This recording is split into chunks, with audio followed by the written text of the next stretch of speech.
Grabación. Ok. Bien. Tengan todos y cada uno de ustedes muy buenas tardes. Vamos a dar inicio en este momento a la videoconferencia que se ha programado para el día de hoy. Y como siempre, es de la mayor importancia que ustedes, antes de venir a la videoconferencia, vean los materiales de estudio que se han compartido con ustedes. Y a medida que van leyendo y estudiando esos contenidos, anoten cualquier pregunta, cualquier duda, cualquier asunto que no les haya quedado suficientemente claro y traigan esos apuntes a la videoconferencia y formulen las preguntas que consideren convenientes. Así que, para que no digan que no se les da esa oportunidad, no, nunca ustedes lo han dicho, ni lo van a decir, pero sí me gustaría que comenzáramos con eso. Pregúntame acá. ¿Alguno o alguna de ustedes tiene alguna pregunta relacionada con los contenidos de esta semana o de las semanas anteriores? No importa. Pero alguna pregunta, algo que quisieran saber o que se les aclarara o que se les explicara mejor.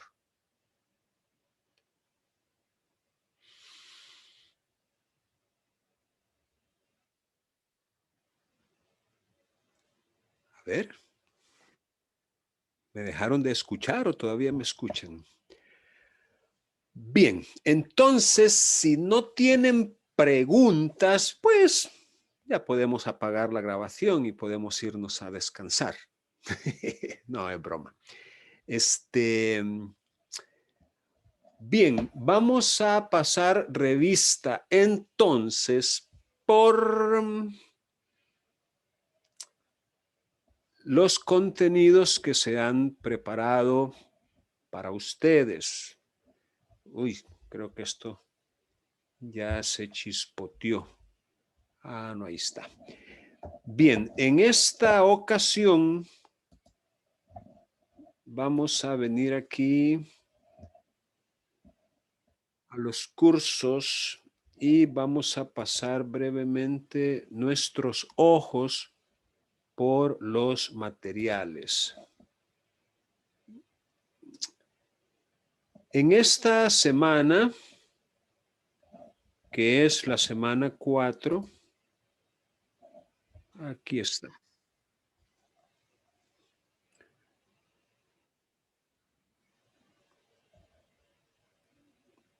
Aquí está. El tema de la semana es el emplazamiento.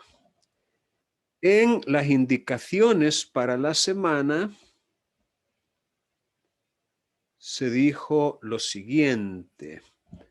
Vamos a ver si podemos hacer la letra un poquito más grande. Ok. Vaya, vamos a pedirle a alguien que nos ayude con la lectura. Yo creo que se puede leer allí, ¿verdad? A ver, ayúdenme, Natalie. Natalie Lazo.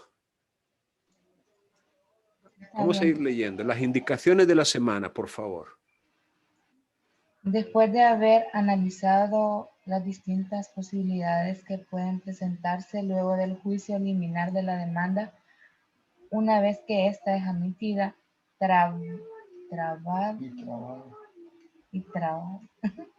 así es la palabra, Lichi. Sí, un embargo se traba. Señor juez, por favor, le pido que trabe embargo en bienes de mi deudor. Mire, señor juez, me trabaron embargo. Sí, trabar. Es correcta la palabra. Que ha sido el embargo. Procede a notificarle en legal forma al ejecutado ese decreto o mandamiento de embargo, lo cual equivale al emplazamiento. Vaya, déjeme hacer un pequeño comentario. Sí, está bien. En este cómputo, nosotros estamos aprendiendo todo lo relacionado con el proceso especial ejecutivo. Y ya hemos trabajado en la preparación de una demanda ejecutiva, con la cual pretendemos dar inicio a un proceso ejecutivo. Esta demanda, como puede estar buena, puede estar mala, es sujeta de revisión, digámoslo así. Pero las posibilidades que pueden resultar de ese examen, de esa revisión de la demanda, son, digamos, tres. La primera es que se la admitan. Si a usted le admiten la demanda in limine litis, chévere, ya la hizo, va bien. Pero la segunda posibilidad, la más grave, es que se la declaren improponible, porque conlleva un defecto de fondo que resulta insubsanable, un defecto serio, un defecto grave. Y el juez no tiene más remedio que declarársela improponible. Que conste, la improponibilidad puede ser sobrevenida.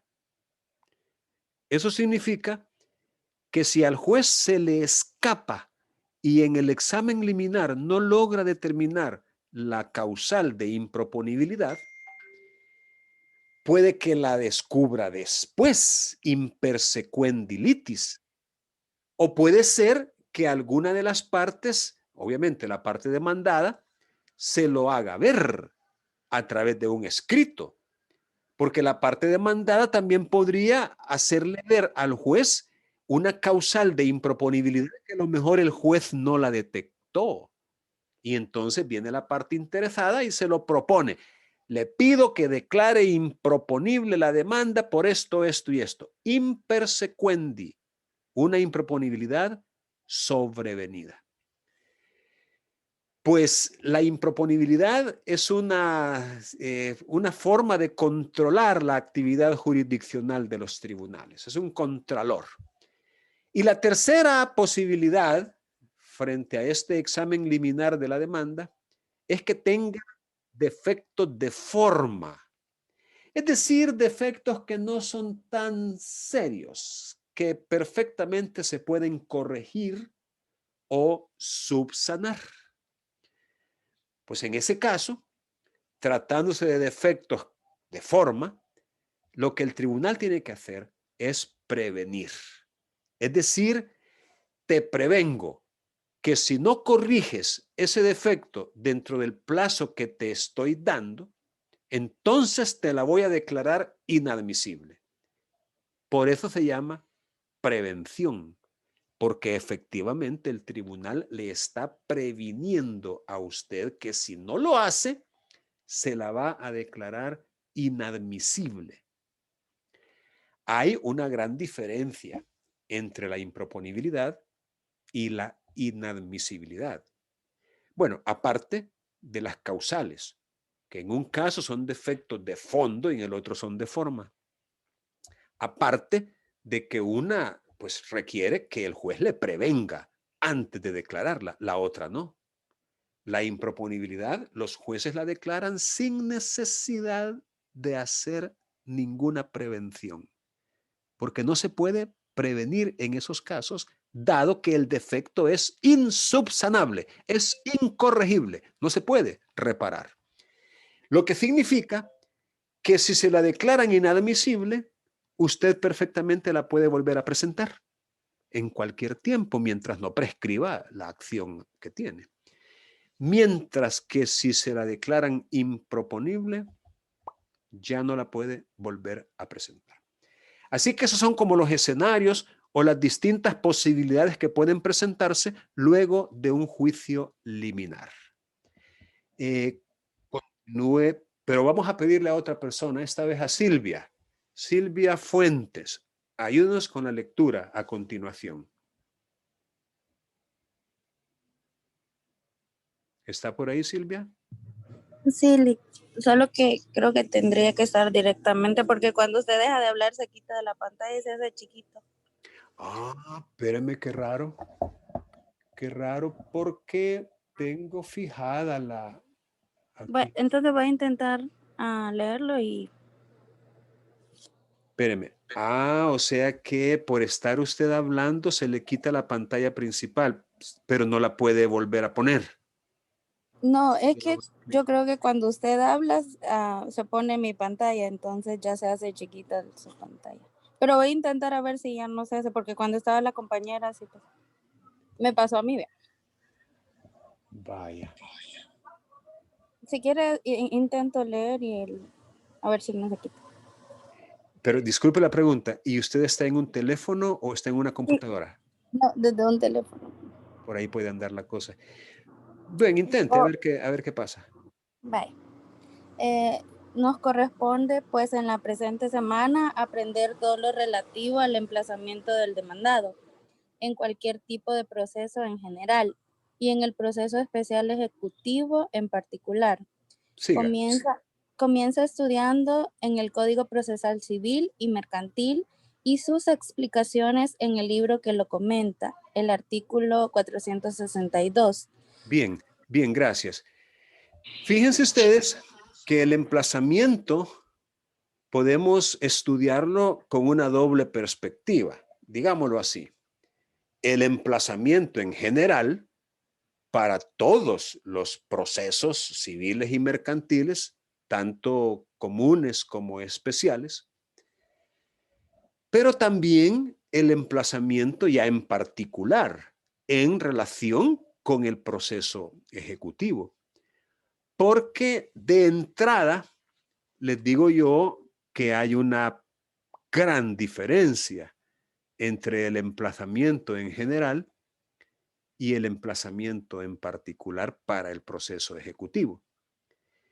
Y esa diferencia sería muy sencilla. En los demás procesos que no son el ejecutivo, el emplazamiento se hace inmediatamente a continuación de la admisión de la demanda. Es decir, la demanda se presenta, se analiza, se examina y si resulta admisible, pues se admite y se emplaza al demandado para que la conteste, para que pues diga lo que tenga que decir en relación con esa demanda. Pero en el proceso ejecutivo hay una peculiaridad y es que no es el emplazamiento lo que continúa a la admisión de la demanda en el proceso ejecutivo, sino que lo que continúa es el embargo en bienes propios del ejecutado, o sea, del demandado, el embargo en sus bienes. En otras palabras, antes de darle a conocer la existencia de una demanda y su contenido puntual, se secuestra preventivamente del poder del deudor ciertos bienes, los cuales, por orden judicial, son quitados.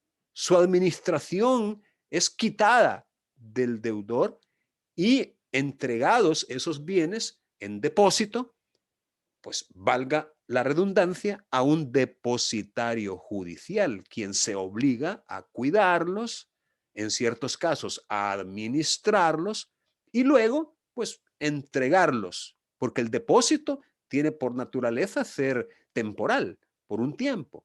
Entonces, luego tiene que devolverlos. Pues, ¿a quién? Pues eso va a depender.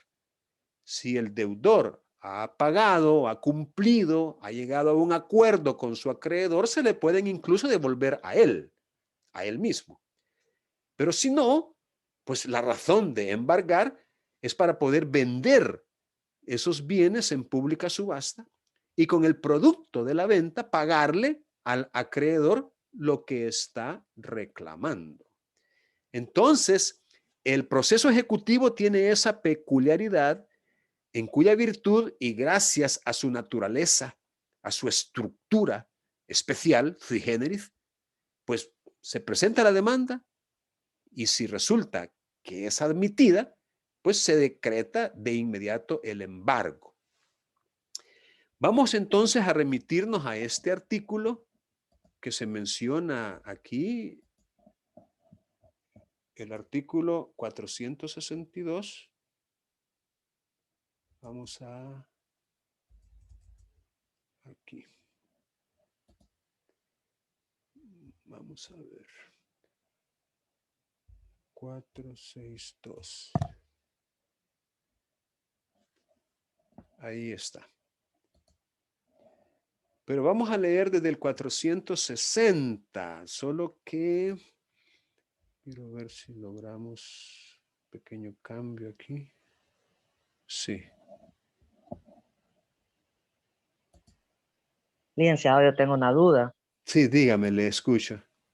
Es sobre, tenía esa duda de la semana pasada, desde que estábamos con el caso, con uno de los casos, y estuvimos debatiendo con un compañero en el caso de un incumplimiento de contrato conciliatorio, donde se estaba solicitando el desalojo de una propiedad, de donde la propietaria pues legalmente había demostrado que era dueña del inmueble, ¿no? Sí. En este caso, licenciado, en los hechos narrados, en las peticiones que se estaban realizando, no necesariamente se tendría que decretar un embargo, porque lo que se está solicitando es el desalojo. Y teníamos esa duda porque, por ejemplo, en el 458, donde dice el objeto del proceso ejecutivo, menciona que cuando los títulos ejecutivos se refieran a deuda genérica u obligaciones de hacer, podrá iniciarse el correspondiente proceso ejecutivo. Más en el 459, pues se menciona que se solicitará el decreto de embargo por la cantidad de vida. O sea, ahí teníamos la duda con el compañero, que es para cómo íbamos a solicitar un embargo si realmente lo que se estaba solicitando era un desalojo, ¿no? Muy bien. Excelente pregunta, excelente pregunta.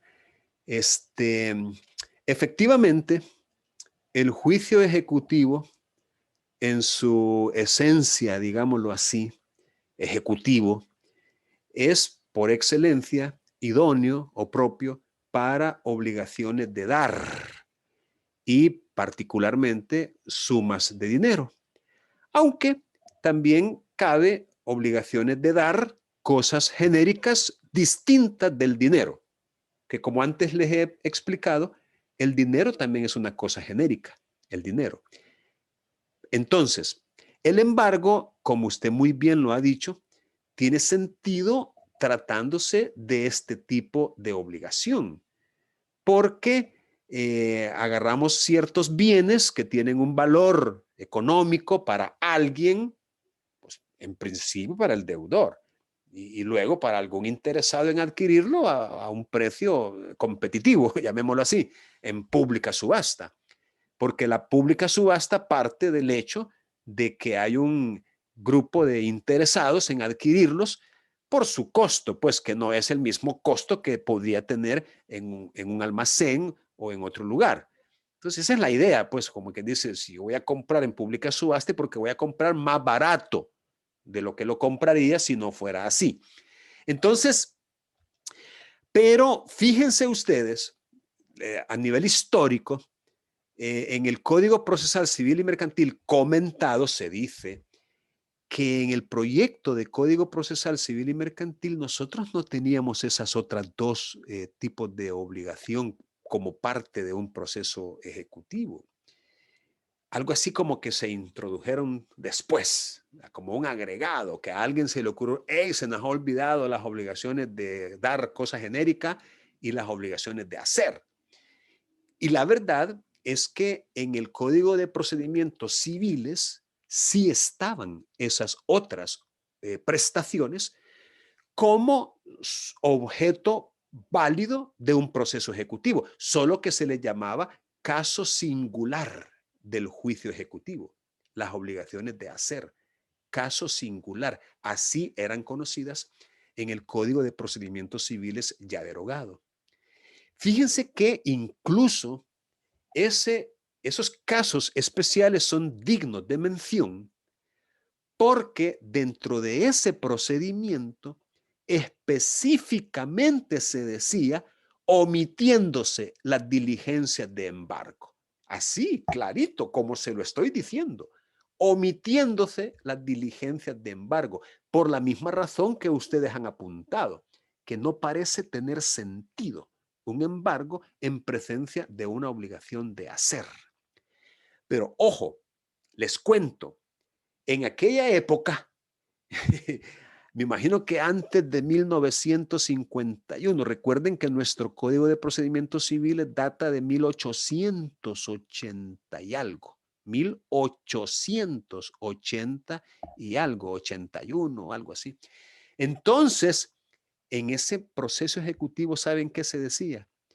Decía que cuando llegaba con el título ejecutivo el acreedor a ejecutar pues su derecho, dice que el juez le iba a dar un plazo razonable al deudor para que ejecutara su obligación. Es decir, para que cumpliera con su obligación de hacer que él tenía.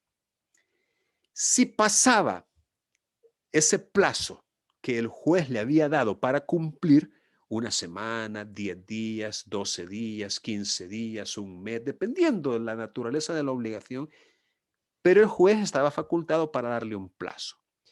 Si pasaba ese plazo y el deudor no cumplía, decía el Código de Procedimientos Civiles que se le iba a poner a ese deudor en la cárcel de deudores hasta que se allanara a cumplir con la obligación de hacer que tenía. En la cárcel de deudores. Bueno, hoy, a partir de la Constitución, creo que fue del 50, no recuerdo exactamente, pero se prohibió la prisión por deudas. Entonces, obviamente, desaparece esa posibilidad de que se pueda meter en la cárcel de deudores a una persona por una obligación, en este caso, una obligación de hacer. Ahora, traigo esto a cuenta, pues precisamente para validar el argumento que ustedes han manejado de que posiblemente en una obligación de hacer el embargo no sea necesario. Sin embargo, y aquí yo quiero traer como a cuenta detalles adicionales que nos permitan tener una idea más completa del asunto. ¿Qué pasaría si el deudor se niega a hacer en la obligación, por supuesto, de hacer? ¿Qué pasaría si él se niega rotundamente? Hay dos posibilidades. La primera, que la obligación sea intuito personae. Una obligación intuito personae es una que solo él y solo él la puede cumplir. Porque cuando se contrajo esa obligación se tomaron en cuenta sus aptitudes personales, su experiencia, su capacidad, su desempeño, sus habilidades, sus destrezas. Es decir, es una obligación en consideración a la persona del deudor. Solo él, quiero yo como acreedor que lo haga porque él es el que tiene el talento para hacerlo, otro no. Ejemplo, la obligación de un artista, de un pintor, de alguien que va a hacer una imagen, obviamente el pincel no cualquiera lo maneja, no es pintor de brocha gruesa, como se dice de los otros pintores que pintan exteriores, sino de un pintor profesional. Entonces, ¿qué pasa si se niega? ¿Cómo se va a satisfacer al acreedor? Entonces, tenemos que hacer un cambio en el objeto.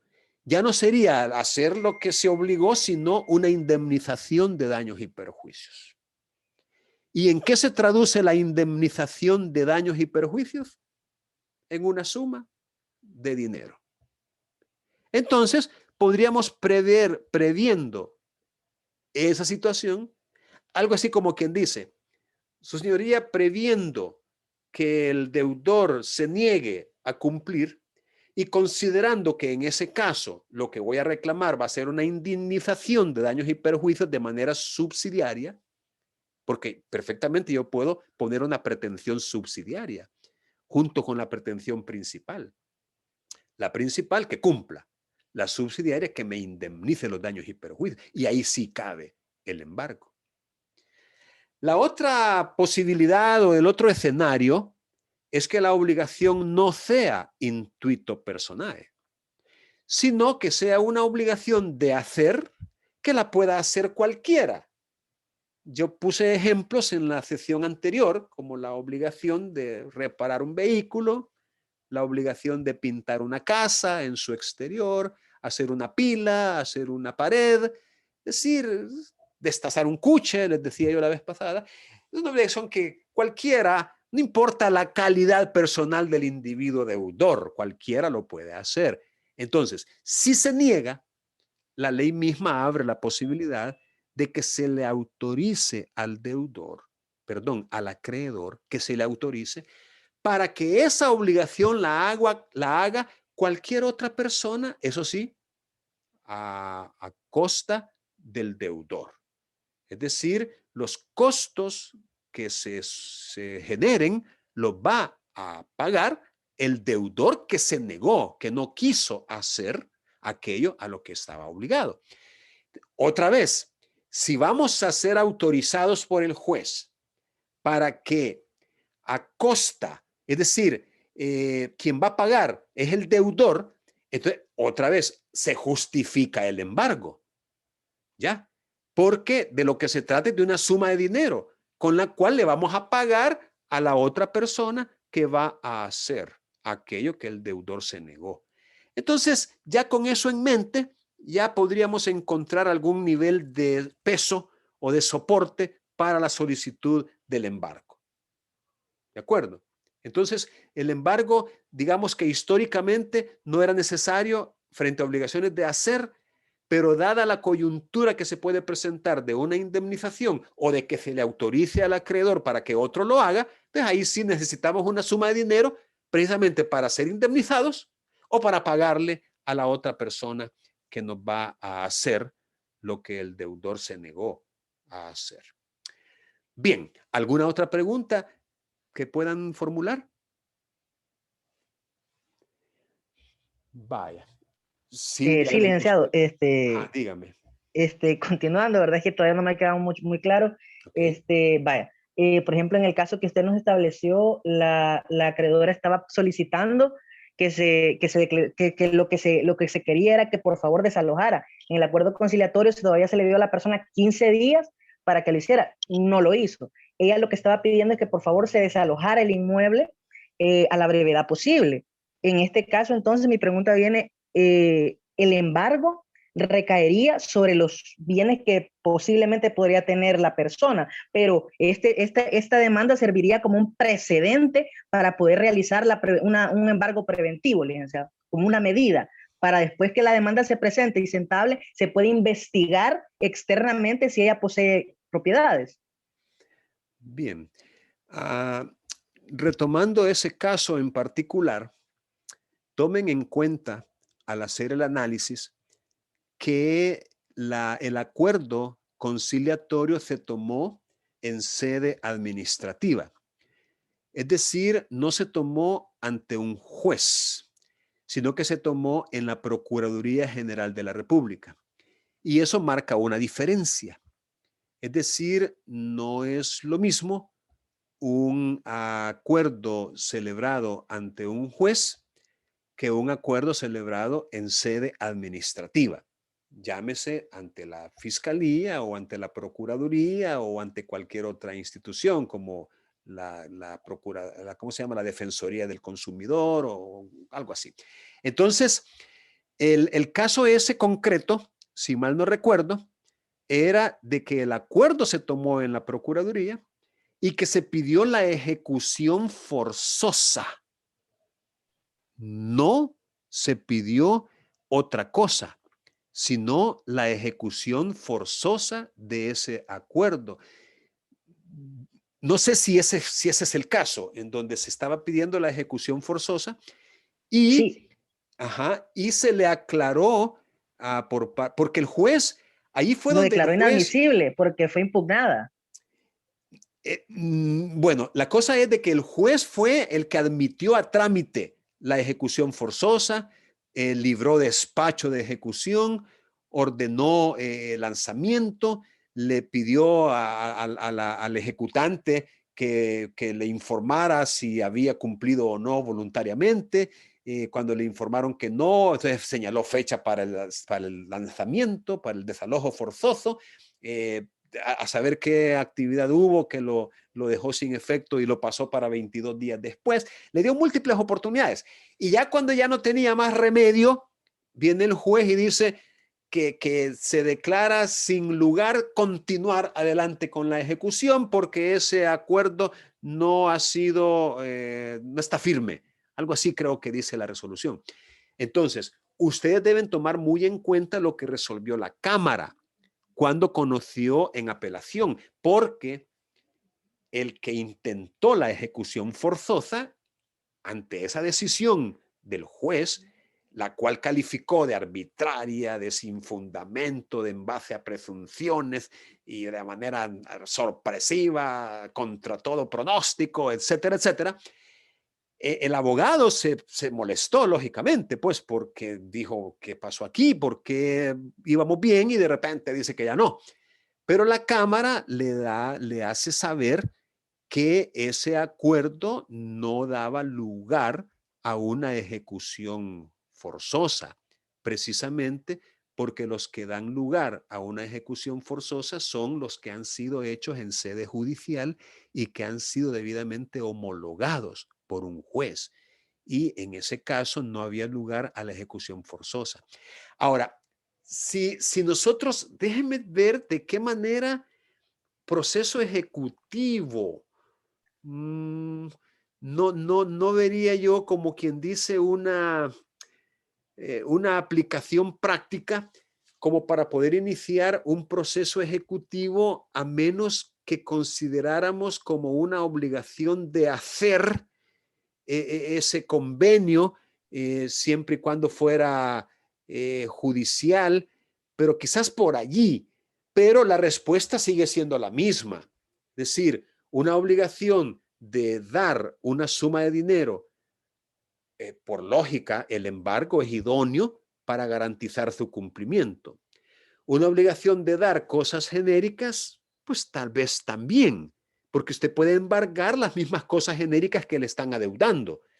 Puede embargar cemento, puede embargar frijoles, arroz, maíz, aceite, es decir, cosas genéricas, las puede embargar también.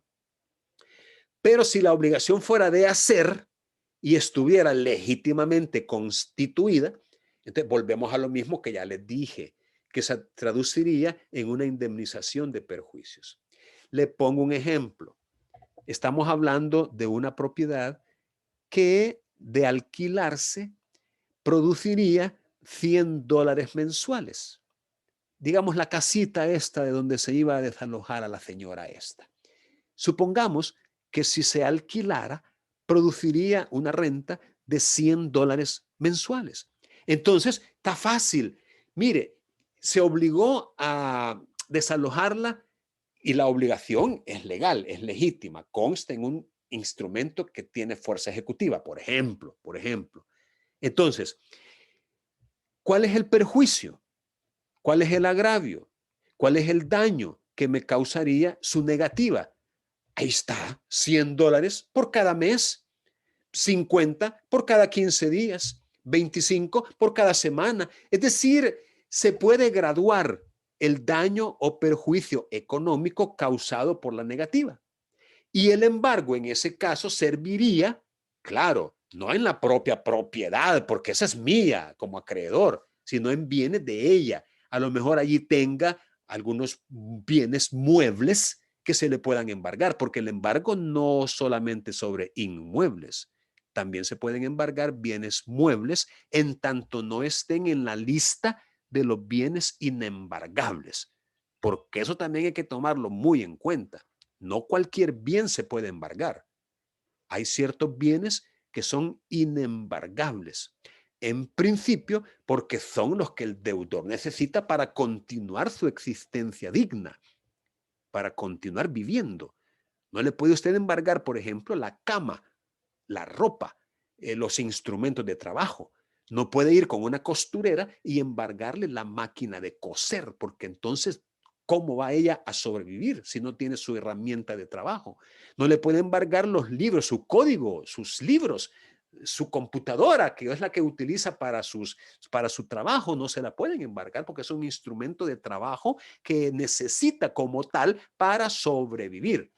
¿Cómo van a venir a quitarme los anteojos, por ejemplo, por muy caros y bonitos que sean? Son los que yo necesito para mirar bien, de tal suerte que no cualquier cosa se puede embargar.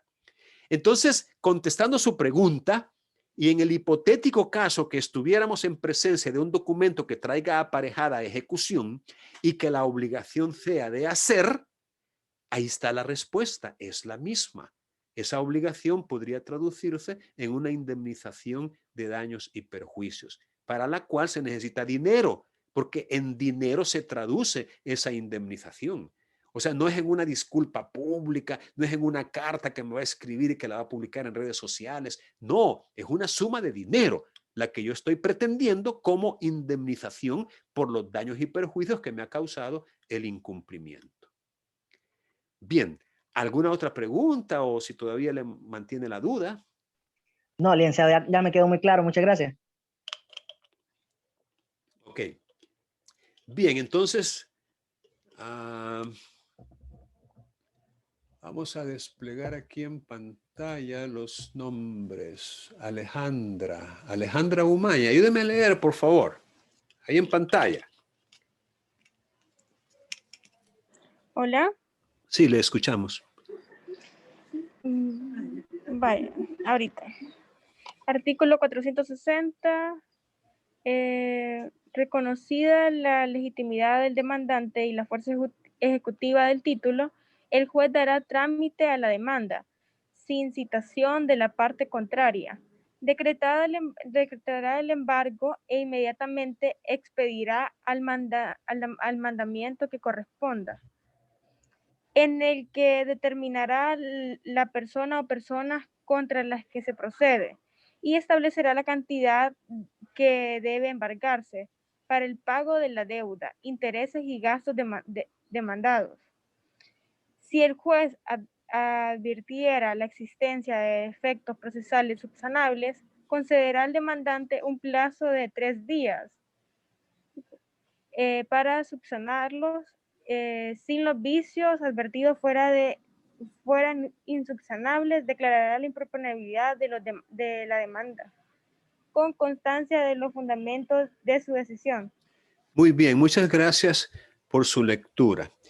Efectivamente, según este artículo, y por cierto, este artículo puede servirles a ustedes como base para el auto que van a preparar, en el cual admiten la demanda ejecutiva. Fíjense que hasta pueden utilizar la misma terminología que utiliza el legislador. Ustedes podrían poner, reconociendo este tribunal la legitimidad del demandante y la fuerza ejecutiva del título, admítase la presente demanda y decrétase el embargo que se ha solicitado en la misma. Expídase el mandamiento contra fulano, mengano, por la cantidad de tanto, lo que servirá para el pago de la deuda, intereses y gastos demandados. O sea, el legislador le está dando algunas directrices al juez sobre cómo resolver ese auto, esa resolución judicial donde admite y ordena el embargo. Pero, ojo, en la demanda se tiene que haber solicitado el embargo. El juez no puede de oficio decretarlo. Se metería en problemas serios si el juez decreta un embargo que no se le ha solicitado. Es más, yo me atrevo a decir que el juez tampoco debería prevenir en ese sentido. Es decir, examina la demanda, todo está bien, pero no le pidió el embargo.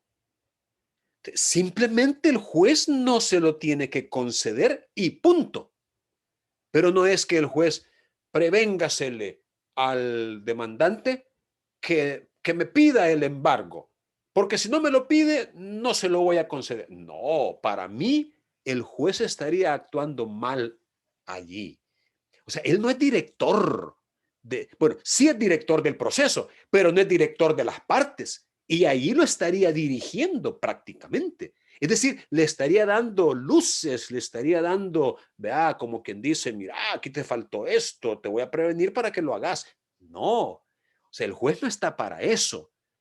Allá el abogado, si no tuvo el cuidado de solicitar el embargo. Pero para mí, si no se lo pidieron, pues simple y sencillamente que no lo conceda y punto.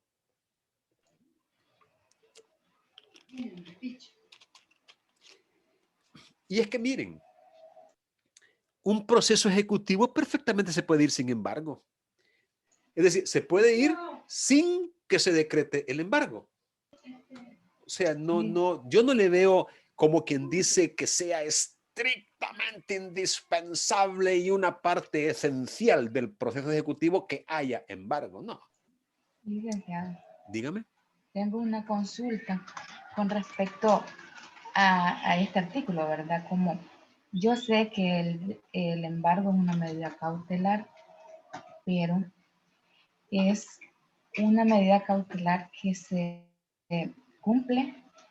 Usted dice que no es indispensable, pero digamos que en una demanda lo piden y el juez lo decreta, pero se le hace el embargo al demandado sin ninguna oportunidad de, digamos así, de defenderse. Entonces, todo es verdadero de parte del demandante, en el sentido de que el embargo se va a hacer porque sí, porque ya es una orden del juez, pero a mí me parece que es una afectación para el demandado desde el principio, porque le da una desventaja, aunque si el proceso ejecutivo sale a favor del demandado, se sabe que las cosas van a volver a su poder. Me imagino que así debe ser. Claro. Pero desde el principio se le da una desventaja de defensa y de audiencia. Vaya. No sé, no, así lo veo yo, pero es una medida cautelar, entonces está como Sí. contradictoria la Licenciado, dígame. sí me gustaría opinar con lo que dice la compañera. Sí. En este caso, como ella menciona, que dice que se le violentaría el derecho ahí a la otra persona, aquí dice que en la legislación de nosotros, dice que si se puede dictar sentencia estimativa, se puede sin haberse trabado el embargo, dice, ya que la sentencia le da el derecho al demandante a iniciar la ejecución forzosa, porque en el proceso ejecutivo sería un precedente para poder iniciar el otro proceso, ¿no? Donde ahí sí se puede solicitar la investigación de los bienes propiedades del deudor. Exacto, exacto. Sí, efectivamente, por eso les decía yo que el embargo dentro del proceso ejecutivo no es algo de la esencia, no es algo que no pueda faltar, porque si faltara, la estructura del proceso ejecutivo se quebrantó del todo y se vino para abajo y por ende hay nulidad de todo lo actuado. No. Usted perfectamente en una demanda ejecutiva le puede decir al juez, y sabe, señoría, con respecto al embargo, no quiero que se haga ningún embargo por el momento. O sea, usted podría renunciar expresamente a esa posibilidad de embargarle bienes al deudor, perfectamente. Es más, usted podría solicitar el embargo y al ir a buscar bienes al deudor no encontrarle nada. Y eso no significa que usted deba paralizar y detener en ese momento el proceso. No. Usted le dice al juez, mire, aquí le traigo el mandamiento de embargo sin diligenciar, es decir, no se pudo cumplir con el mandamiento, no se embargó nada porque nada se le encontró al deudor. Entonces, sigamos adelante con el proceso. Notifíquele el mandamiento de embargo al deudor para que él diga lo que tenga que decir. Es decir, el embargo no es de la esencia, pues. ¿Y por qué digo esto? Para que usted como juez no vaya a prevenir, pídame el embargo, porque eso estaría malo. estaría como una actuación de mala praxis judicial. Es decir, no tiene por qué. No es algo de la esencia como para que usted le diga, si no me pedís el embargo, no sigo adelante. No, no se lo pidió, pues no se lo pidió, no se lo dé. Y punto. Ahora, con respecto a lo que decía la compañera, y tiene sobrada razón, el proceso ejecutivo es un proceso sui generis. Sui generis significa fuera del género, excepcional, extraordinario, poco común o fuera de lo ordinario, de lo común. Es un proceso especial y este embargo no se decreta ya solo porque se lo pidió el demandante. No es tampoco cierto, sino que el demandante, junto con su petición, estoy en clases ahorita, le llamo al terminar. Junto con su petición o demanda, junto con la demanda, ¿qué fue lo que agregó el demandante? Un título ejecutivo, un instrumento público, un instrumento privado fehaciente, un título valor, un instrumento público emanado de país extranjero, pero que ha cumplido con las formalidades para hacer fe en El Salvador, un documento que según la ley trae aparejada ejecución. Es decir, una constancia, libreta o recibo de un depósito de dinero en una cuenta de ahorros o de cualquier otro tipo de depósito, de forma de depósito, una póliza de seguro, de reaseguro, de fianza o de reafianzamiento, una acción que tenga derecho a ser amortizada. Es decir, estamos en presencia de un título ejecutivo que no es cualquier cosa. No es una servilleta en la cual usted escribió un par de palabras. Es un documento que goza de autenticidad y que contiene dentro de él una obligación que es exigible, que es líquida o liquidable y que es fehaciente, digna de credibilidad por parte del juez. En otras palabras, es un documento que justifica esa medida cautelar. La justifica. O sea, es como decir, mira, aquí aparece que tú te obligaste y el acreedor está diciendo que no has cumplido.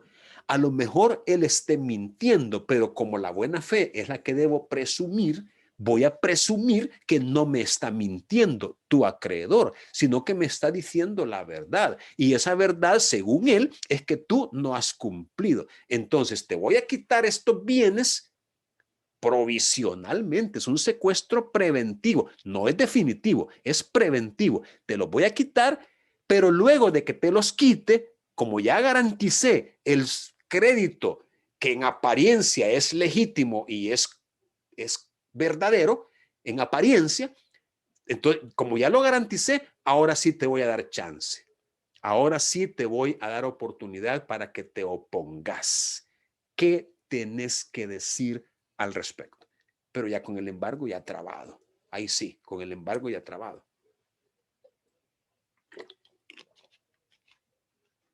Entonces, usted tiene razón en el sentido de que a pesar de ese documento, pues podría algún sistema legislativo tolerar o permitir que se le notifique. Mira, aquí te están demandando. Y como no has cumplido, entonces, ¿qué tienes que decir al respecto? En países como El Salvador, ¿qué creen ustedes que es lo primero que hace el deudor? Es más, algunos colaboradores judiciales se la llevan de listos o de listillos y sin que nadie se los pida, le dan el chiflazo, la visita o la llamada.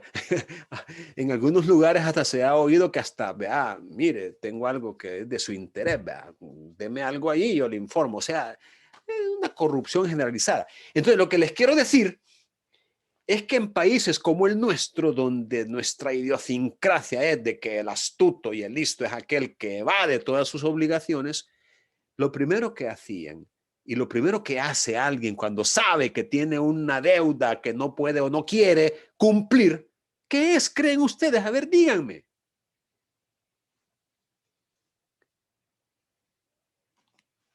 ¿Qué es lo que hacen? A veces hasta sugerencia de los abogados mismos.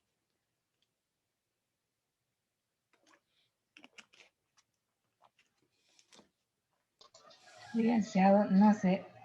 Bueno, yo conocí una persona que como estaba en Santa Rosa, se fue para otro lugar para que no le estuvieran exigiendo el pago.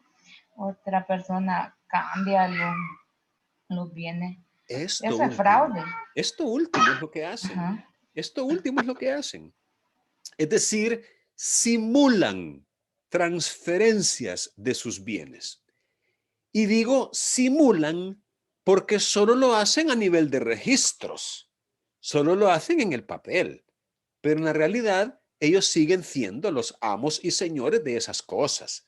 Pero vaya usted al registro, vaya usted a verificar, por ejemplo, en Sertracén o en el registro público de vehículos automotores o en el registro de comercio o en el registro de la propiedad o las facturas de todas las cosas que tienen en sus casas, pues a nombre de ellos no hay nada.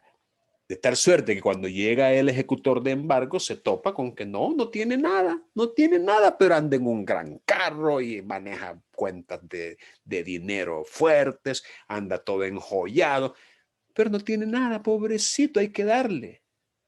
Entonces, en realidad, nuestra idiosincrasia es tal y no es exclusiva de El Salvador, que conste, más bien como un mal latinoamericano quizá. Y ante eso, pues el legislador ha optado por la medida cautelar previa a su conocimiento. O sea, sin, como dice el código, sin citación de la parte contraria. Como ya les dije, es de los casos excepcionales en donde el derecho de audiencia se posterga, se prorroga o se pospone un poquito, ¿verdad? En el sentido de que primero se traba el embargo y hasta después se le notifica. Hasta después. Bien, vamos a pedirle a Cristian Vázquez que nos ayude en la lectura del siguiente artículo, 4661.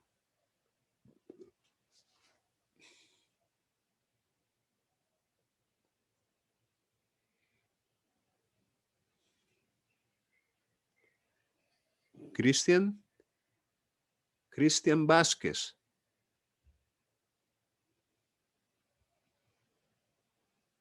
Qué barbaridad.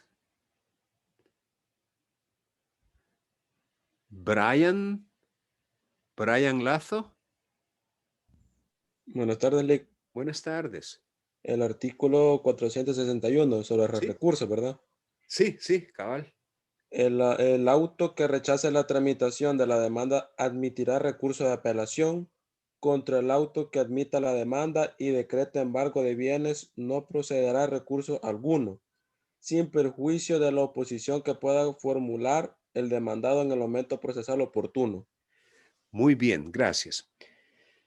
Fíjense que en esta parte, y más bien quizás se le pasó quizás al legislador por alto, porque en el proceso ejecutivo, el auto que rechaza la demanda admite apelación. Lo acabamos de leer. Artículo 461. Y aquí el legislador no distinguió si la rechaza por improponible o si la rechaza por inadmisible. El legislador, repito, no distingue. Y cuando el legislador no distingue, el intérprete tampoco lo tiene que hacer. Si el legislador no ha distinguido, nosotros tampoco debemos distinguir. Ubi lex non distinguit, nec nos distinguit debemus. Hasta en latín se los dije, miren. Si el legislador no distingue, el intérprete tampoco lo tiene que hacer. O sea, nosotros no debemos distinguir. Entonces, ¿qué significa eso?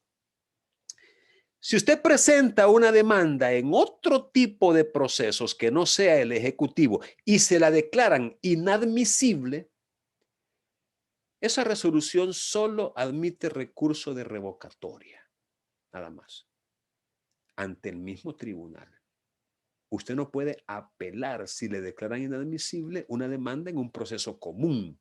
Inadmisible. ¿Por qué es así? Fácil, porque usted la puede volver a presentar. Se la declararon inadmisible, ok, preséntela de nuevo. No hay agravio, no hay mayor problema. Pero si una demanda en un proceso común se la declaran improponible, esa sí admite apelación, porque es posible que el juez se haya equivocado y como usted ya no la puede volver a presentar, entonces prácticamente le pone fin al proceso, haciendo imposible su continuación, cosa que también pasa con la inadmisibilidad, pero como la puede volver a presentar, no hay mayor agravio. Pero si la declaran improponible, sí. Sin embargo, en el 461, ¿qué es lo que estamos aprendiendo? Que aquí no importa si se la declaran inadmisible o si se la declaran improponible, igualmente admite apelación en cualquiera de los dos casos. Escapó, digámoslo así, de la regla general en materia de apelación. Pero bien, ni modo. Saquémosle provecho si es necesario a esa situación, porque se permite pues que se revise en apelación la declaratoria de inadmisibilidad. Hay un autor salvadoreño que acaba de publicar un libro sobre proceso civil y mercantil que dice que, en opinión de él, una opinión muy sólida, no debería hacerse esa distinción. Y en el proceso ejecutivo, la declaratoria de inadmisibilidad también debería solo admitir revocatoria y no apelación. Creo que es una tesis, una opinión fundada. Pero otra vez, como el legislador no distinguió, entonces las cámaras admiten apelación en procesos ejecutivos, aunque hayan sido declaradas inadmisibles. Recuerden, no es lo mismo que le declaren inadmisible una demanda a que se la declaren improponible. Luego, en el mismo artículo aprendemos que si se admite la demanda y se decreta el embargo, no hay recurso alguno que pueda utilizar el demandado. Aquí cualquiera diría, en una primera impresión, que se está violentando el principio de igualdad de las partes frente a la ley en el proceso. Porque ve qué bonito, a este le declararon inadmisible la demanda, se la rechazaron y le admiten apelación. Y a mí, que la declararon admisible y me han decretado embargo y no me admiten apelación, ve qué bonito, hay desigualdad de trato. Cualquiera, repito, podría pensar eso. Y en tanto lo defienda con argumentos sólidos, a lo mejor le pueda prosperar en un amparo. Solo que sería un amparo contra ley, porque es la ley la que está diciendo esa forma de proceder. Pero yo pienso que esto es como una extensión a la facultad que los jueces reciben por causa del tipo de proceso y por el valor innato que tiene el título ejecutivo. Es decir, es por causa de ese título ejecutivo que acompaña a la demanda, que tiene una alta dosis de credibilidad, de fehaciencia, y que por ende pues mira, si te declararon el embargo es por algo, no es de puro gusto, no es caprichosamente, es porque tú suscribiste un título ejecutivo que goza de credibilidad y que por ende, pues no te puedo permitir que me estés dilatando más este proceso especial sui generis que está diseñado con una estructura expedita con apelaciones y recursos. Así que no. Ya vamos a ver eso cuando te dé la oportunidad de presentar oposición. Y ahora el artículo que más nos interesa, el artículo 462. Vamos a pedirle a Claudia. Claudia Machuca, ¿está por ahí?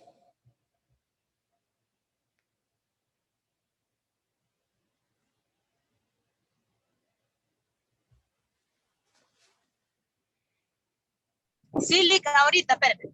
Vaya. ¿Cuál me dijo? 462. Ahí está en pantalla por si lo logra ver. Aquí tengo el código, Lica. Vaya. Ya. 462, ¿verdad? Sí. Dice la notificación del decreto de embargo equivale al emplazamiento para que el deudor comparezca a estar a derecho y pueda contestar la demanda en el plazo de 10 días. Al hacerlo, podrá formular su oposición por los motivos señalados en este título. Muy bien, gracias. Bueno. Vean, sobre la oposición vamos a hablar la semana que viene. La oposición que un demandado en un proceso ejecutivo puede formular. En esta semana lo que nos interesa es el emplazamiento. Y nos interesa tanto que la tarea correspondiente a esta semana, cuyo plazo para entregarlas se prorroga para el domingo 21, no va a quedar para el domingo 14, que es el próximo domingo, sino para el siguiente, para que tengan más tiempo, previendo que me lo iban a pedir. Sí, previendo que me lo iban a pedir. Entonces, ustedes van a trabajar 2 instrumentos judiciales, 2 actos procesales, y los van a ir agregando a su portafolio de evidencias. El primero es ese auto donde el tribunal, pues, admite, previene o declara improponible la demanda. Ustedes van a trabajar en equipos de 4 o 5 compañeros y van a conseguir cada uno de ustedes una demanda que ha sido presentada por un compañero de ustedes, pero no del mismo equipo, sino de otros equipos.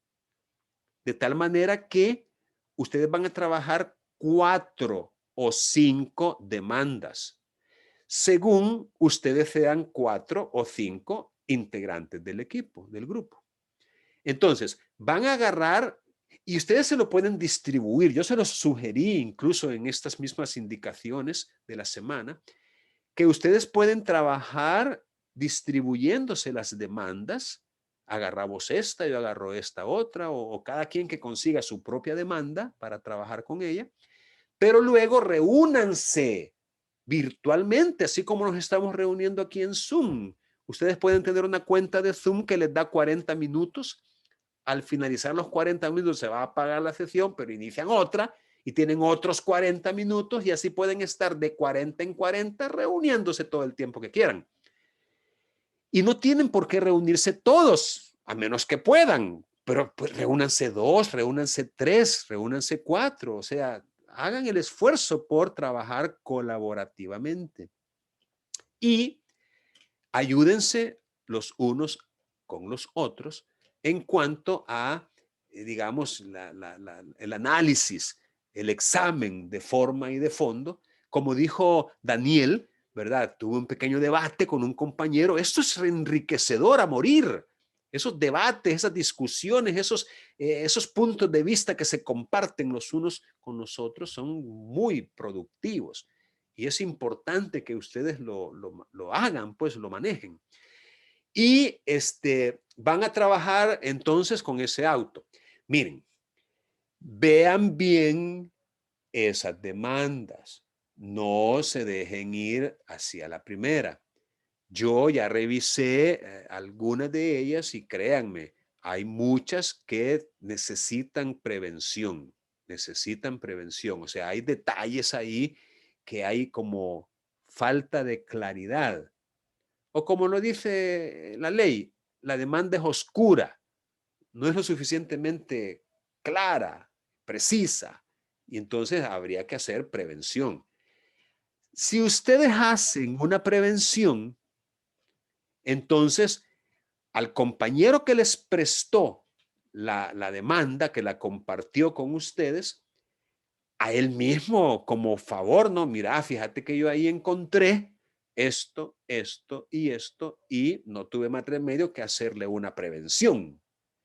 Y denle la oportunidad a ese compañero, que podría ser usted misma o usted mismo, para presentar un nuevo escrito de subsanación, para subsanar, para corregir ese defecto o ese vicio de forma que su compañero encontró. O sea, eso es trabajo colaborativo, pues eso es lo que se espera que ustedes puedan hacer gracias a tareas como esta. Ayudarse, colaborar, no ser egoístas, porque uno no tiene que ser egoísta con el conocimiento, sino brindarlo desinteresadamente a los demás. Entonces, luego van a diligenciar el emplazamiento. Que conste, este diligenciamiento del emplazamiento no va en auto, sino que va en un acta. Hay diferencias en la redacción de un auto con la redacción de un acta. La primera es que el auto comienza con el término juzgado y el nombre del juzgado en su forma completa. Juzgado primero de lo civil y mercantil. San Miguel, a las 10 horas del día 9 de febrero del año 2021. Todos los números van en palabras. No los vayan a poner en números, en palabras. 10, la palabra 10, no el número, 10, no la palabra. A las 10 horas del día 9, la palabra 9, N-U-E-V-E, 9. La palabra, no van a poner el número. O sea, todos los números tienen que ser escritos en palabras. Las fechas, las horas, y en párrafos separados. El auto va en párrafos separados. O sea, lleva punto y aparte. Y sangría. La sangría es el tabulador. Usted usa el tabulador para darle 5, 6, 8 espacios a la primera línea del párrafo. Punto y aparte. El auto lleva párrafos.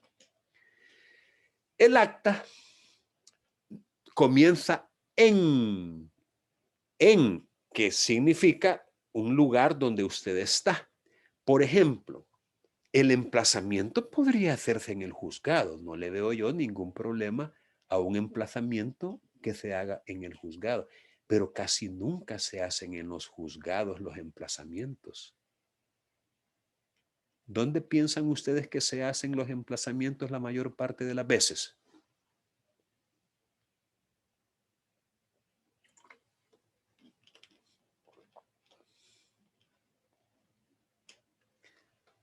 Fátima, ¿dónde cree que se hacen?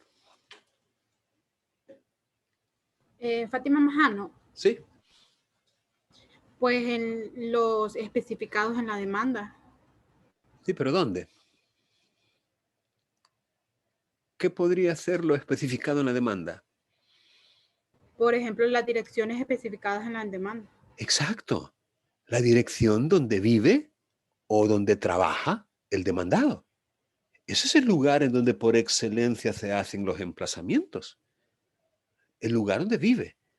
Entonces, cuando usted haga esta acta, no le va a poner en el juzgado, porque no lo está haciendo en el juzgado el emplazamiento.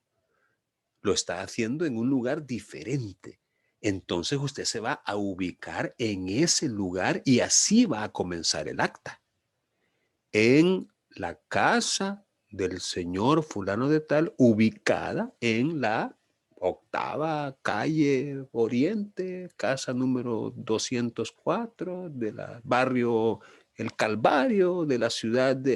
Es decir, y luego el lugar donde usted está haciendo el emplazamiento.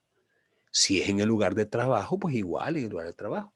El acta, además de que tiene que llevar esa primera característica de que se elabora en el lugar en donde se está practicando el acto procesal, también se hace en un solo párrafo. Allí no me le vayan a poner párrafos separados. Allí no se utiliza el punto y aparte. Si van a utilizar punto está bien, pero es punto y seguido. Un solo párrafo, un solo manchón es ¡pum! Un solo párrafo. El acta, el auto no. El auto va en párrafos separados. En el acta, usted tiene que hacer una relación de todo lo que ha sucedido en el acta. Es más descriptiva, es narrativa. El auto es más imperativo, aunque lleva considerándose un auto, pero es un poco más decisivo, como para tomar decisiones y darle continuidad o trámite. El acta es más bien narrativa, descriptiva de lo que ha sucedido en ese momento, a esa hora y en ese lugar, ¿verdad? Quiénes estuvieron presentes, qué fue lo que sucedió. Y para ello vamos a remitirnos siempre dentro del Código Procesal Civil y Mercantil a los artículos que regulan este asunto del emplazamiento. Bueno, decirles que según el artículo 462, la notificación del decreto de embargo equivale, así lo dice ese artículo, equivale al emplazamiento. Eso nos motiva a reflexionar y a pensar, bueno, ¿y esta notificación es o no es emplazamiento? En el material que se compartió con ustedes esta semana, allí el autor, Carlos Menahem Méndez Hernández, un autor salvadoreño, él explica que hay diferencia entre el emplazamiento y el emplazamiento para contestar la demanda. Es decir, que aunque llevan el mismo nombre, pero son cosas distintas. Porque emplazar, por definición, significa otorgar o conceder un plazo para algo. Y ese algo puede ser cualquier cosa. Cada vez que un tribunal le dé a usted un plazo para hacer algo, lo está emplazando. Por definición, emplazar es conceder o dar un plazo. Pero el emplazamiento para contestar la demanda es, como dice Adal Ramones, otro rollo. Es harina de otro costal. Entonces, este autor comienza su trabajo sobre el emplazamiento marcando esa diferencia y nos aclara, pues, en qué consiste el uno y el otro. Ahora, lo que nos interesa a nosotros en materia de proceso ejecutivo, vamos a ver, es por lo menos pasar nuestros ojos a los artículos en el Código Procesal Civil y Mercantil que regulan el emplazamiento. Y es así que nos vamos a remitir a los artículos 181 y siguientes. Ya los hay. Hola.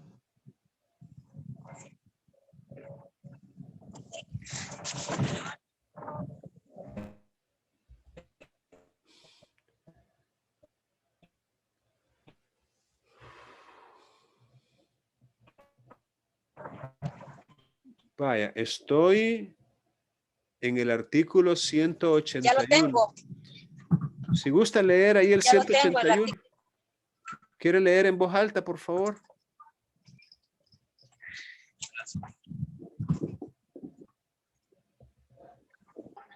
Principio de emplazamiento debidamente informado de la admisión de una demanda en su contra, a fin de que pueda preparar la defensa de sus derechos o intereses legítimos.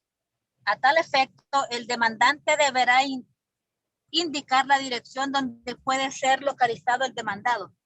Sin manifestar que le es imposible hacerlo, se utilizarán los medios que el juez considere idóneos para averiguar dicha circunstancia, pudiendo dirigirse en virtud de la obligación que tiene toda persona o autoridad de colaborar a registros u organismos públicos,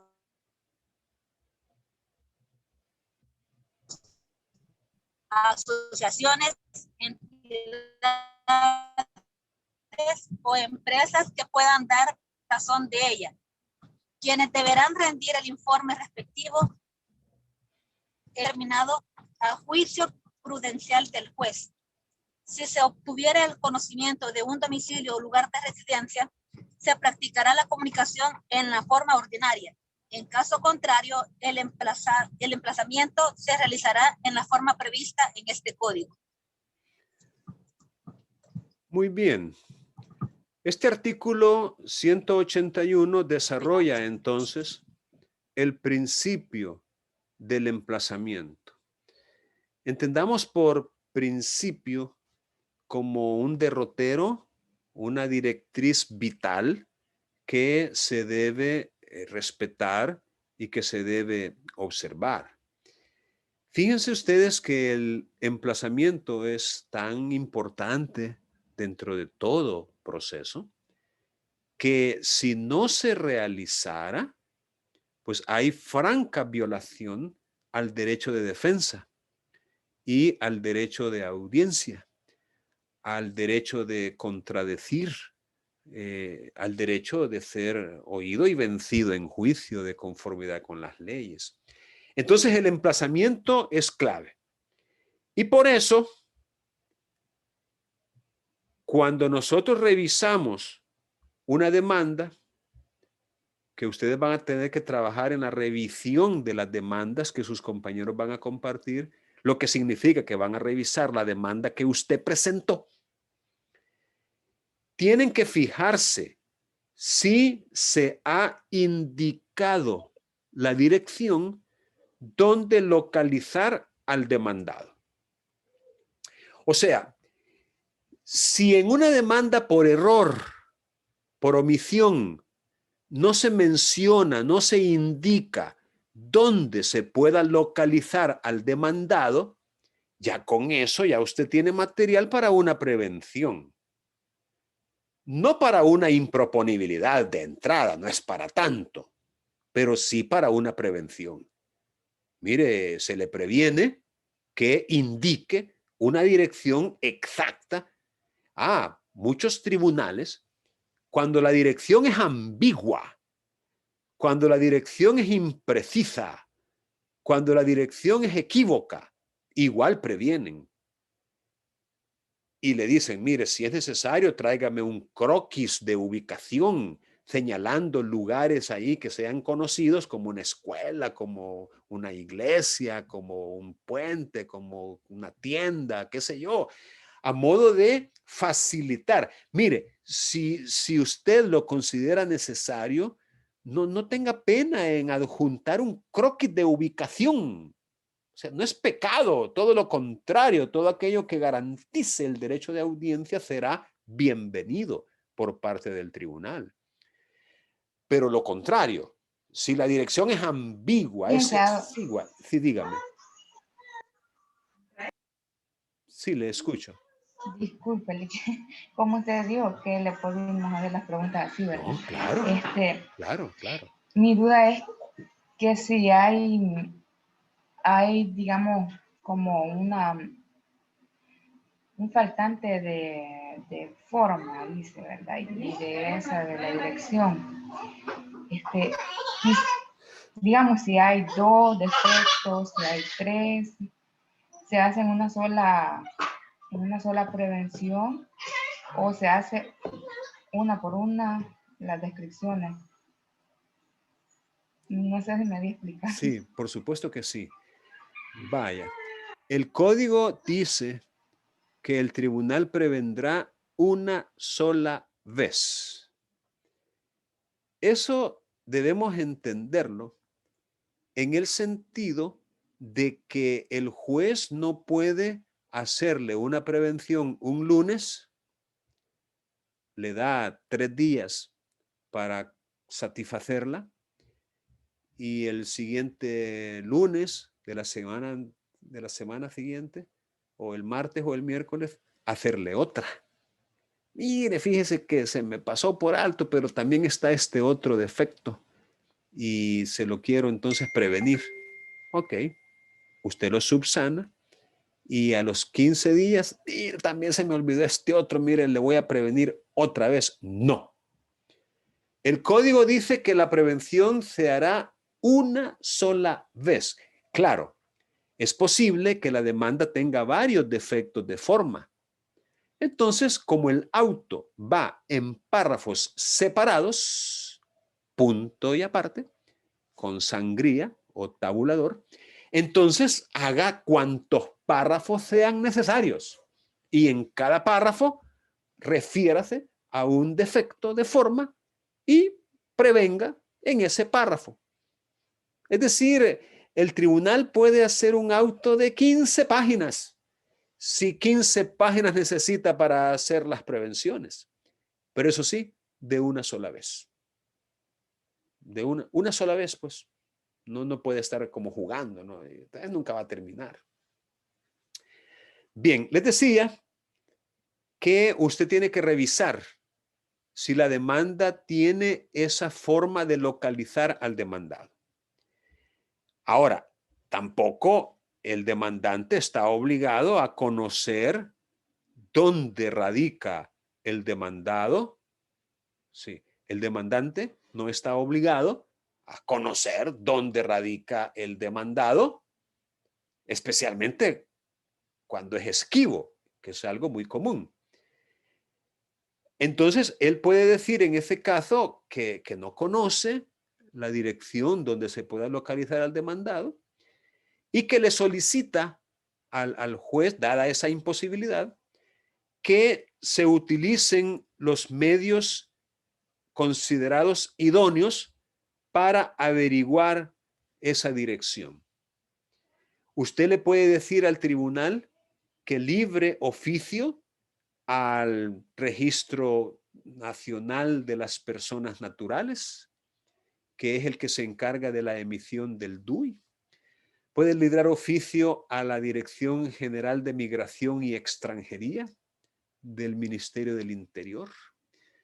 Puede librar oficio a un municipio, por si tal vez ahí tengan alguna referencia, al Instituto Salvadoreño del Seguro Social o a cualquier otro ente que de alguna manera pueda dar razón del paradero de una persona, ahí donde emiten pasaportes, por ejemplo, o qué sé yo, a cualquier registro, autoridad, organismo, asociación o empresa que pueda dar razón.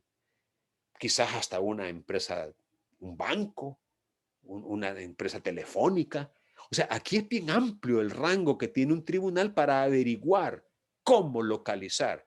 Claro, con auxilio judicial perfectamente se puede ubicar a esta persona. Y se le da por parte del tribunal un plazo no mayor de 10 días para que puedan informar esto.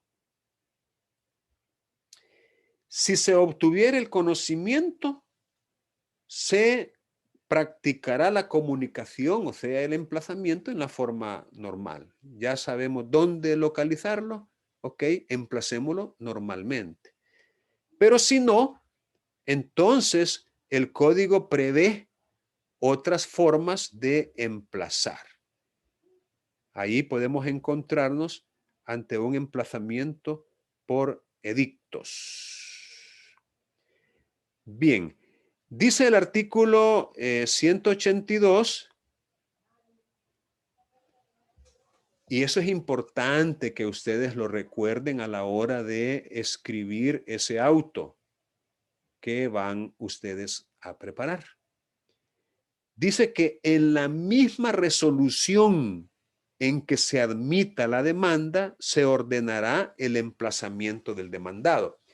Aquí escapa esto de las reglas generales en materia del proceso ejecutivo.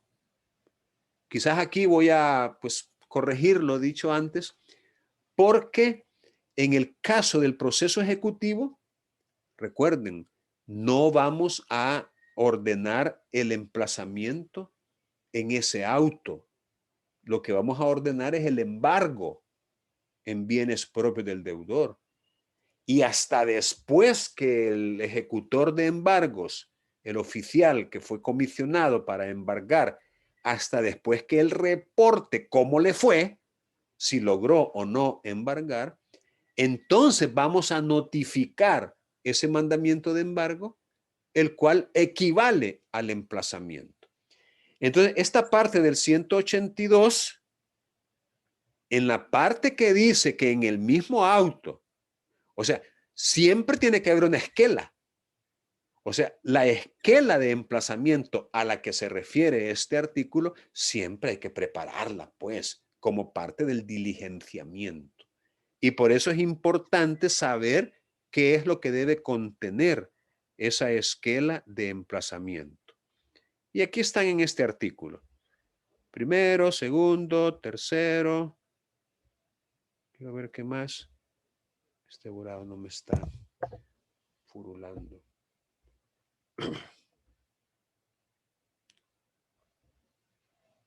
O sea, la esquela esta, con estos 7 requisitos, siempre hay que prepararla. Siempre hay que prepararla. Porque se le tiene que entregar junto con la copia de la demanda y de los anexos al emplazado, al notificado en este caso, al demandado. Y aquí está lo que quería que ustedes vieran. El diligenciamiento del emplazamiento, artículo 183. Porque de aquí es donde sale el acta. De aquí, de este artículo, es donde sale lo que ustedes necesitan saber para elaborar el acta, o sea, el diligenciamiento.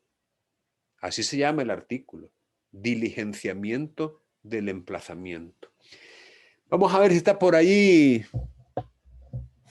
Farid. Farid, ya le pregunté a Farid, ya leyó Farid.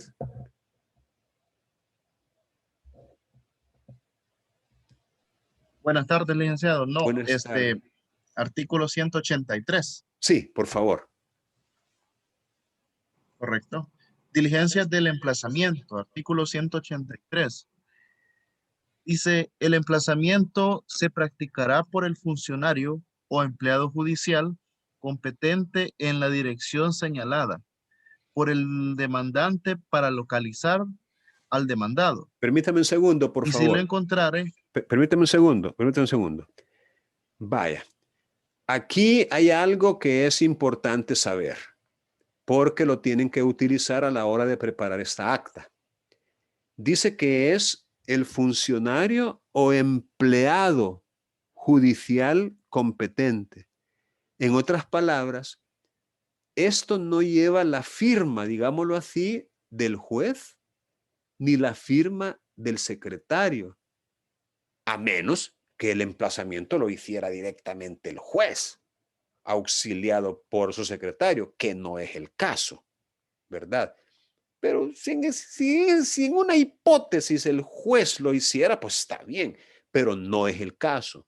Normalmente, el notificador, o en algunos casos el citador notificador, porque eso depende también del tribunal, depende del tribunal cómo esté conformado, pero el notificador es el idóneo para este diligenciamiento. Entonces quedará bajo la responsabilidad de él.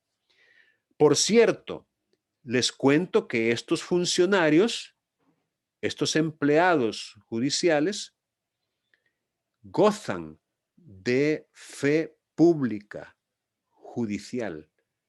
Es decir, lo que ellos hacen también genera credibilidad. Por supuesto, salvo prueba en contrario. En principio, no quiere decir tampoco que sea santa palabra, ni que lo que ellos escriban lo hagan en piedra. Pero en principio, sí se les tiene que creer. Lo que ellos consignen en esta acta, se les tiene que creer.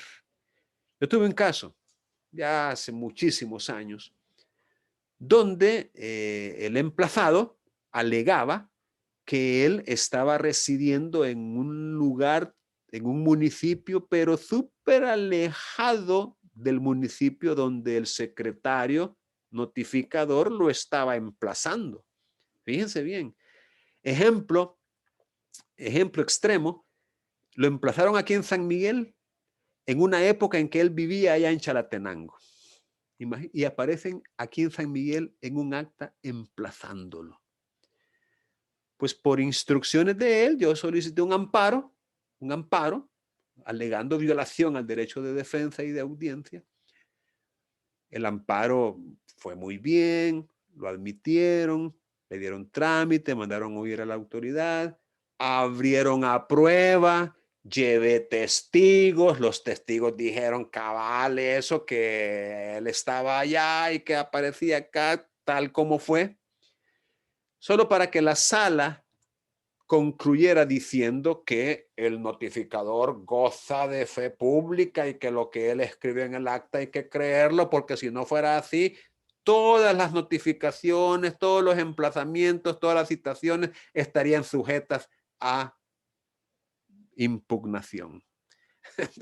Yo me quedé pero sorprendido. Vaya, dije yo, ¿por qué no me lo dijeron desde el principio? No que me hicieron amparo, duró como 8 años para que salieran con esa solución. Pero bien, luego que el notificador con esa su super fe pública que lleva consigo visita la dirección que fue indicada por el demandante en la demanda, hay varias oportunidades que se abren aquí. La primera es lo que estaba a punto de leer Farid. La primera es que lo encuentra. Esa es la primera posibilidad. Si lo encuentra. ¿Ya? Entonces, si lo encuentra, fácil, le entrega la esquela de emplazamiento y sus anexos. ¿Cuáles son esos anexos? Fácil, copia de la demanda, copia de los documentos que acompañaban a la demanda. Es decir, es un paquete el que se le entrega junto con la esquela que se ha preparado con aquellos 7 requisitos de la esquela. Segunda opción, en el mismo artículo, si la persona no fuere encontrada, no está, busco a fulano, sí, aquí vive pero no está. Entonces, si se constata que efectivamente ese es el lugar donde reside o donde trabaja, entonces la esquela se va a entregar con sus anexos, por supuesto. Perdón. Qué barbaridad, este volado me está dando problemas.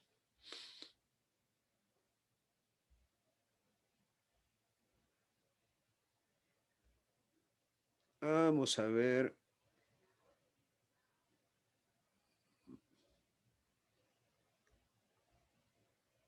Vaya.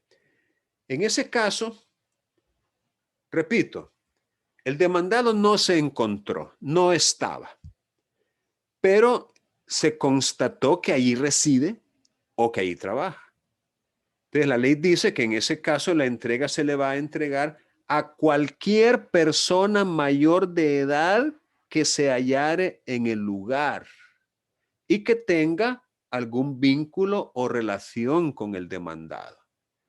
Vínculo familiar, relación laboral o familiar también. Un amigo, qué sé yo, una relación. Ahí no, lo dejó bien abierto. Ahora, ese diligenciamiento debe hacerse constar en acta. Acta levantada a tal efecto por el funcionario o empleado que lo llevó a cabo, indicando el lugar, día y hora, nombre de la persona a la que se entregó la esquela correspondiente y el vínculo o relación de ésta con el emplazado en su caso. Esa acta debe ser firmada por el emplazado o por la persona que recibió la esquela. Pero aquí nos topamos con una situación. No siempre ellos quieren firmar. Muchas veces piensan que si firman se están comprometiendo o que ya perdieron el caso o que a saber qué es lo que están firmando. Y entonces una gran desconfianza que hay que se niegan a firmar. Entonces, si no sabe, si sabe pero no puede, tiene fracturado el brazo, por ejemplo, sabe firmar pero no puede, tiene una fractura. O si no quiere, entonces simplemente en esa acta se deja constancia de por qué no firmó. Que como lo vemos son tres posibilidades: no sabe, no puede o no quiere. Bien, luego se dan otras variantes del emplazamiento que ustedes tienen que leer. Es importante que lean estos artículos que continúan sobre el emplazamiento. Bien, voy a suspender ahorita la grabación para tomar la asistencia.